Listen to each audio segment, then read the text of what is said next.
Doctor Babasaheb Ambedkar జన్మదినోత్సవమైన ఈరోజే SC రిజర్వేషన్ల వర్గీకరణ జీవో రావడం అనేది చాలా గర్వంగా ఉంది. షెడ్యూల్ కులాల వర్గీకరణ విషయంలో సాధించినందుకు అతి త్వరలో లక్షల డబ్బులతో హైదరాబాద్లో మహాప్రదర్శన చేస్తాం.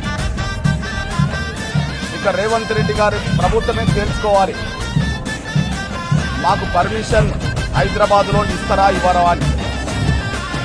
30 ఏళ్ల పోరాటం సాధించిన ఫలితాన్ని దృష్టి పెట్టుకొని లక్షల డబ్బుల మహాప్రదర్శన కొనసాగిస్తాం. ఇది డిమాండ్ కాదు, డిమాండ్ నెరవేరిన సందర్భంగా ప్రదర్శన చేయబోతున్నాం. ఖచ్చితంగా ఆ 1,00,000 డబ్బుల మహాప్రదర్శనకు